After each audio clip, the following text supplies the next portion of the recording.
इजाजत दीजिए। खुश रहो, खुश रहो। गणपति बापा तुम दोनों को हमेशा खुश रखे। एक दूसरे का ख्याल रखना।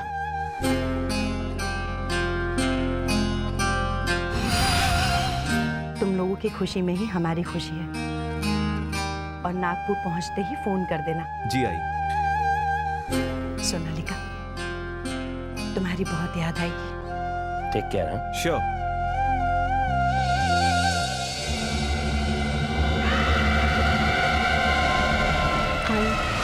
अनजाने में मुझसे कोई गलती हुई हो तो माफ कर दीजिएगा। Take care. हाँ, बाय बाय। अच्छा पम्मी भाभी, मैं भी तुम्हें स्टेशन छोड़ने के लिए चलूंगा। हमेशा खुश रहना, यहाँ की चिंता कभी नहीं करना, ठीक है?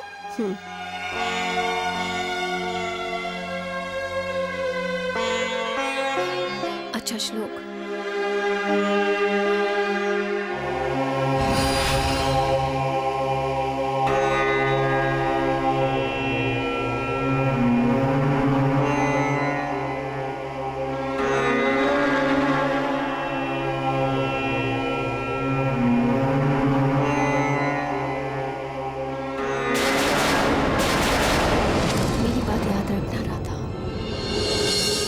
एक दिन तुम्हें खुद एहसास होगा कि मैंने तुमसे जो भी कहा है वो झूठ नहीं है।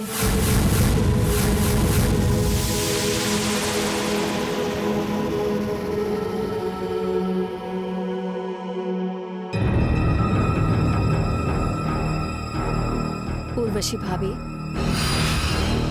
गले नहीं मिलोगी?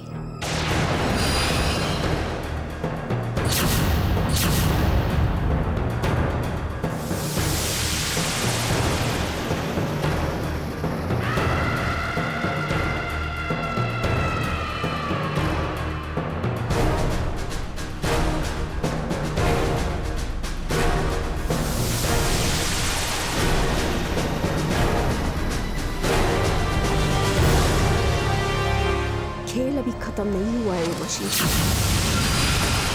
अपनी जीत पर खुश होने का ज्यादा वक्त नहीं दूंगी मैं तुम्हें। फिलहाल मैं अपने घर से जा रही हूँ, लेकिन बहुत जल्द लौट कर आऊंगी। और तब जो खेल तुमने शुरू किया है उसे मैं खत्म करूंगी। भाभी, गुड बाय।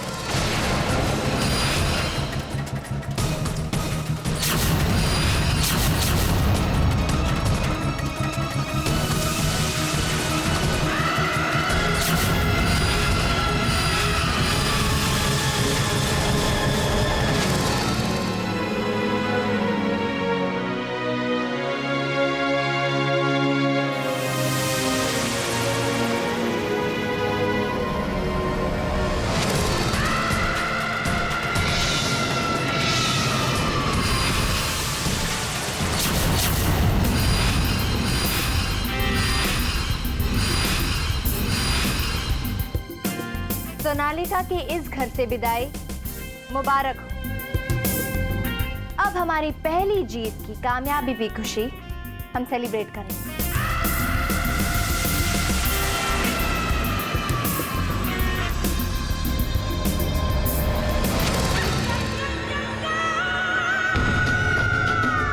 सोनालिका के बाद इस घर से विदा होने की बारी हमारी राधा रानी की।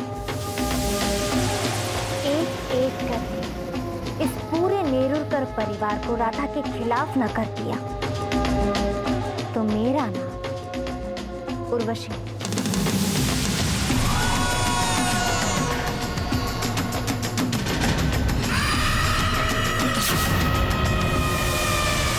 अब हमारा सबसे पहला मकसद होगा राधा और श्लोक के प्यार में दरार डालना, और फिर हमारी राधा रानी की हार होगी। देखते हैं हमारी प्यारी राधा रानी अपने परिवार को एक रख पाती है या ये परिवार वाले राधा को धक्के मार घर से बाहर निकाले। ये क्या? शादी होने का मतलब ये नहीं होता कि आदमी काम काज छोड़कर घर पर बैठा है। आखिर तुम्हारा इरादा क्या है? इरादे तो बहुत नेक है राधा, लेकिन अभी सोचते सोचते एक ख्याल आया। पता नहीं तुम सोचते ज्यादा हो या तुम्हें ख्याल ज्यादा आता है। हम सीरियस है यार, मजाक नहीं कर रहा। कुछ कहो।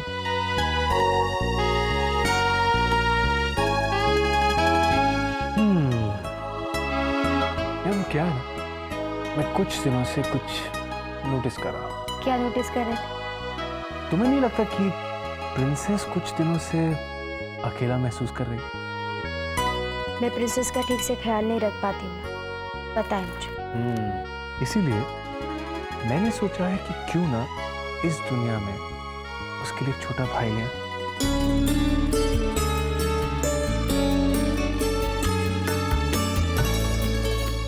तुम्हारी हंसी का मतलब है हाँ। देखो मुझे ये वाली सेंट की डिब्बी तुम चाहिए। पढ़ो ना अपना। मैं तुम तो जी कुछ भी नहीं संदीप देख। भैया, मम्मी भाभी, मैं ऑफिस जा रहा हूँ। अरे श्लोक, देखो इस 22 सितंबर को हमारे नासिक में फिल्म स्टार्स नाइट होने वाली है।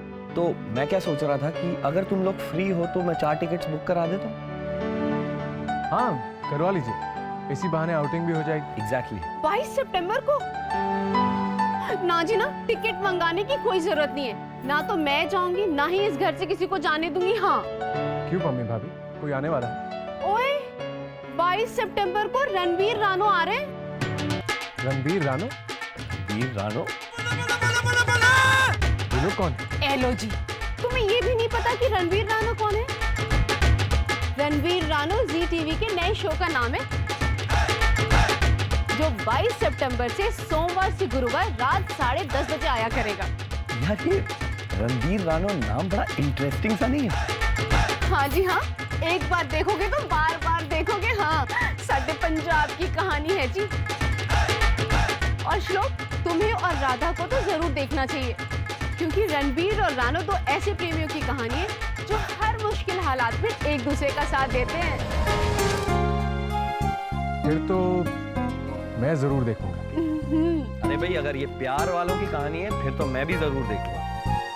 आफ्टर ऑल मैंने भी तो अपनी पंजाब दी कुड़ी से बहुत प्यार किया है, क्यों मम्मी? छड्डो जी।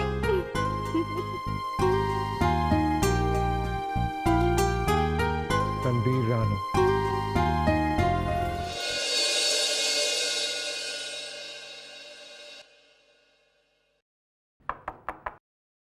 कम इन।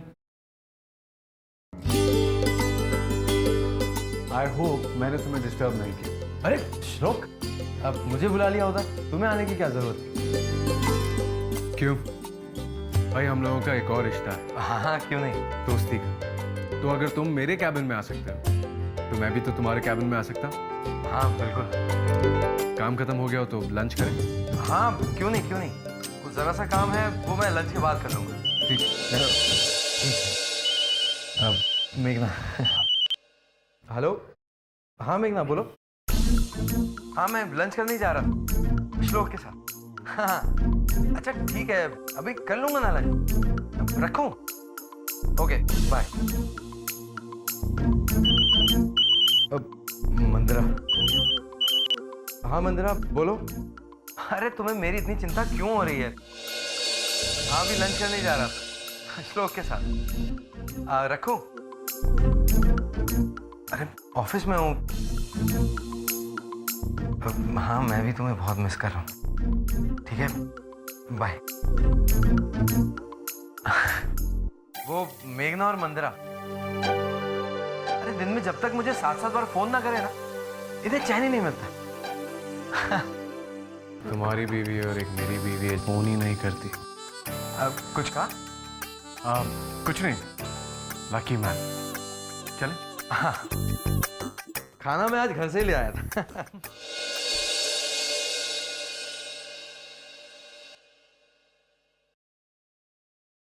अरे भाभी, आप यहाँ अकेली हैं? मुझे तो लगा कि राधा आपकी मदद कर रही है, इसलिए मैं हॉल में किसी और काम में लग गई थी। ओए कोई गल नहीं जी, की फर्क पैंदा है। हाँ, और वैसे भी राधा के हाथों की मेहंदी तो अभी ठीक से उतरी भी नहीं है। भाभी, आपके बारे में कोई अच्छा सोचे या ना सोचे, आप सबके बारे में अच्छा सोचती है। चलिए मैं ही आपकी मदद कर देती हूँ। मेरा क्या है, मेरे हाथों की मेहंदी तो कब की उतर चुकी।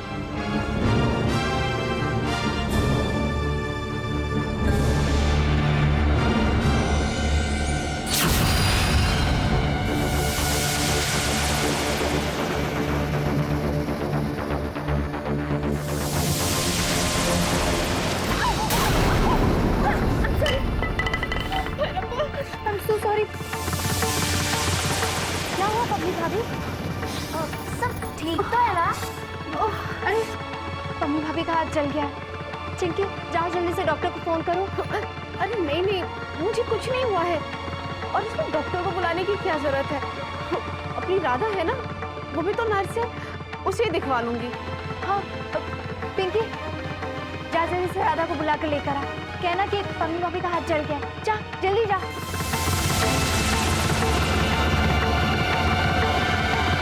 सॉरी, कोई बात नहीं जी, सब तो होते रहता है।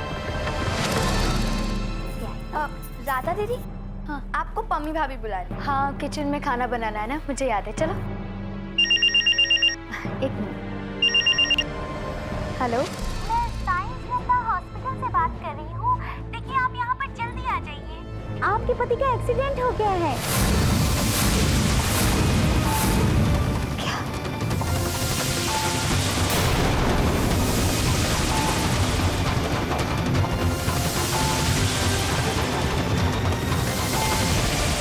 क्या हुआ दीदी, आप इतनी परेशान क्यों लग रही हैं? श्लोक का एक्सीडेंट हो गया है। क्या? मैं अभी वहाँ जाती हूँ। अरे दीदी, लेकिन किसका फोन था? पता नहीं, श्लोक की खबर सुनने के बाद मैं सब कुछ भूल गई हूँ। उसने मुझे हॉस्पिटल का नाम बताया। मैं वहाँ जाकर पूछ लूंगी। मैं जाती हूँ। अरे दीदी सुनो, एक बार आप श्लोक से पूछ तो लीजिए कि आखिर बात क्या है। क्या पता वो फोन आपके लिए था भी या नहीं। हाँ तुम सही कह रही हो।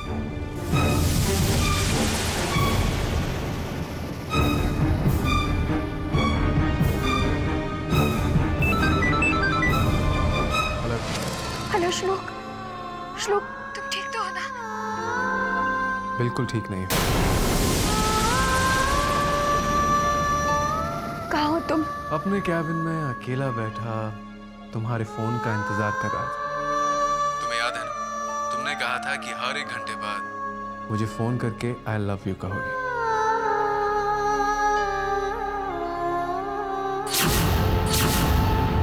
मेरी जान ही निकल गई थी श्लोक।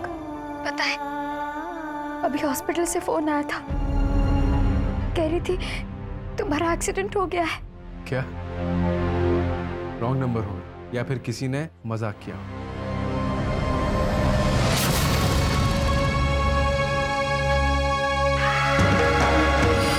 भाभी बहुत चल रहा है। मुझसे सॉरी भाभी। कोई बात नहीं जी, I am really sorry. Chinki, Pammi भाभी का हाथ कितना चल गया, लेकिन राधा को भाभी की कोई परवाह नहीं है। देखिए ना भाभी, राधा कितनी देर लगा रही है दवाई लाने में। चिंकी जल्दी से जाओ, राधा को अपने साथ लेकर आ। सुन रही है ना, राधा को अपने साथ वापस लेकर आ। अब तुमसे बात कर ली है ना, अब मुझे तसल्ली मिल गई। अच्छा चलो, मैं बाद में फोन करती हूँ, मुझे बहुत सारे काम है। अरे लेकिन सुनो,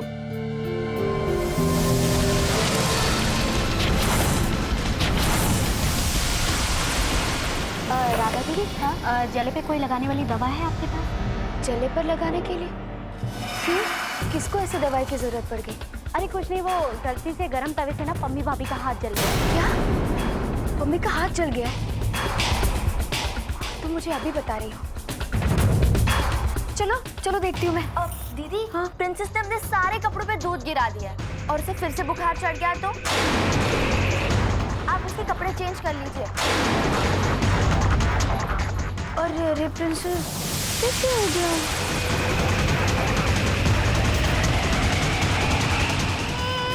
दीदी कोई बात नहीं, आप दवा मुझे दे दो और आप प्रिंसेस के कपड़े चेंज करके नीचे आ जाइएगा। वैसे भी पम्मी भाभी का हाथ ज्यादा नहीं, अब मेरा मतलब है जरा सा ही जला है।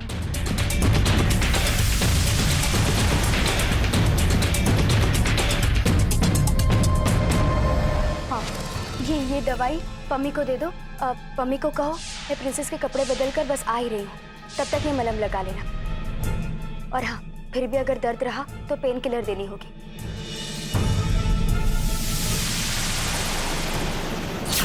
दीदी, अब राधा दीदी के पास किसी के लिए समय नहीं है। उन्होंने ये दवा दी है और कहा अपने आप लगा लो।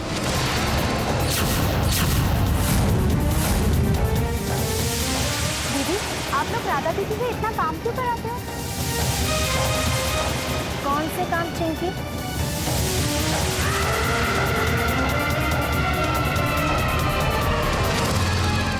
घर के काम दीदी, घर के काम। पम्मी भाभी कह रही थी कि राधा अपनी सारी जिम्मेदारियां, सारे फर्ज सब भूल चुकी है। क्या? हाँ, कह रही थी जिसे देखो मुझे मेरे ही फर्ज याद दिलाता रहता है। फोन पर अपने भाई और आई से शिकायतें कर रही थी कि घर का सारा काम उन्हें ही करना पड़ता है, पम्मी भाभी को तो कोई काम ही नहीं है। नहीं, राधा ऐसा कभी नहीं कह सकती।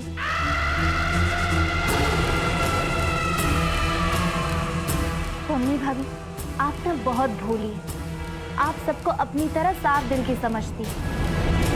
आपको क्या पता इस घर में कौन आपके बारे में क्या सोचता है।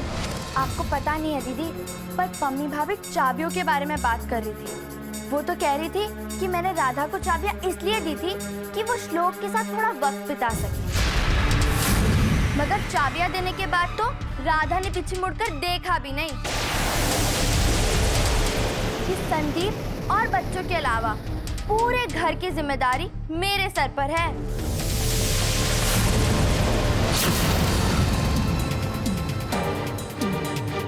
मुझे तो यकीन ही नहीं हो रहा।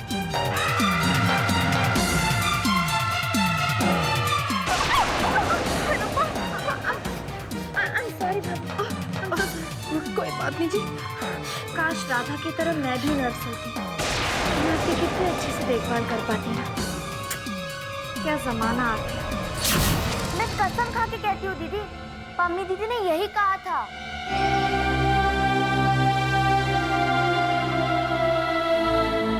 मैंने पम्मी को घर की चाबियां इसलिए दी थी क्योंकि वो इस घर की सबसे बड़ी बहू है। सबसे बड़ी बहू होने के नाते घर की चाबियों पर बस उसी का हक है। लेकिन अगर मम्मी को लगता है कि मैं अपने फर्ज भूल चुकी हूँ तो मैं वो चाबियां वापस मांग लूंगी।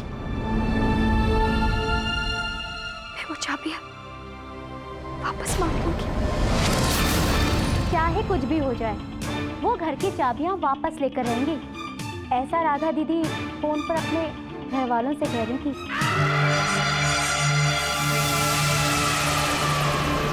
अभी कुछ भी कहा, पर इंसान को आपकी तरह इतना सीधा नहीं होना चाहिए कि कोई भी आपको बेवकूफ बना सके।